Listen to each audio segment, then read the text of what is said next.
Here's the thing, I'm not going to talk about Bitcoin. Bitcoin is not blockchain. Blockchain is what is important. Bitcoin is but a blip.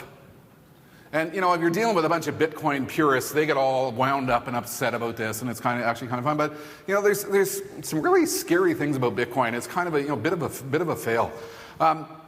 Bitcoin now consumes, we do this thing called mining. We have a whole bunch of computers which are doing this, fascinating processing to develop and mine Bitcoin using these algorithms and heavy-duty encryption.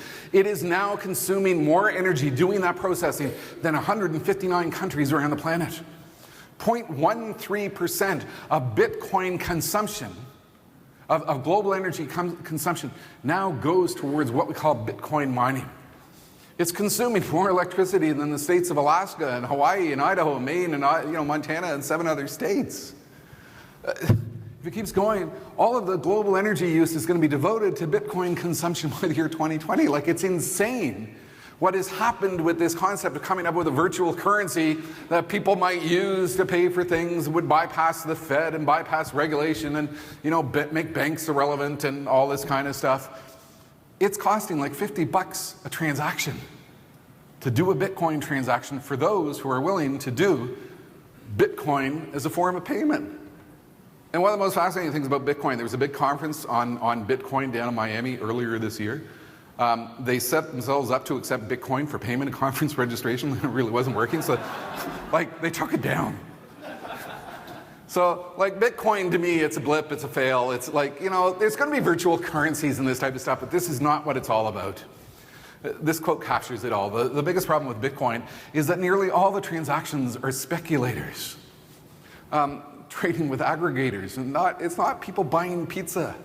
You are not going to have somebody come in and do a lease transaction in the next 5 years and pay for it with a virtual currency. It might happen around the edges, but remember the dot-com years?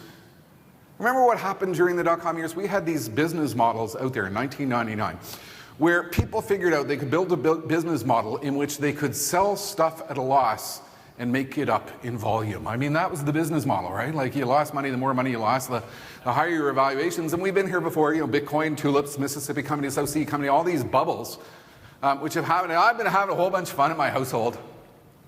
This is my youngest son, Tom, 23, got his degree in finance from Guelph. He's now working with Hollis Wealth Management out in Burlington.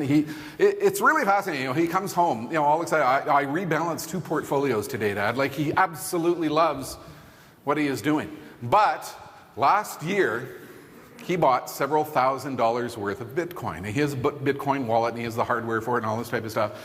And when Bitcoin, his portfolio went up, when Bitcoin was valued as some outrageous amount and his portfolio is worth like 20 grand, I was trying to tell him about what happened during the dot-com years. And, we get these things called bubbles, and, there's a lot of speculation. And apparently, as a dad, I know nothing. I know, absolutely nothing, so I went kind of quiet. And now that the value of Bitcoin has, collapsed to 20% of where it was, he's gone really quiet. Absolutely. If I want to have some fun around the dinner table, I just, say one word, Bitcoin. Right? So it's actually kind of fun. When I was with you in 2006, I actually put up this graph. I dug out my PowerPoint presentation from 2006, and I said, I've got one graph for you about what's going on in the economy today with the dot-com collapse. What this graph represents is the number of former 21-year-old dot-com millionaires moving back home with their parents. And I realized what I could do this morning is I could simply update it and, put a new description on it and, realize the number of former Bitcoin millionaires moving back home with their parents. My son has actually moved back home with me, but not because things have gone wrong with Bitcoin. He wants to save the money. This is the new mindset. Let's live with mom and dad so that we're not spending the money on rent, but we can, focus on our future.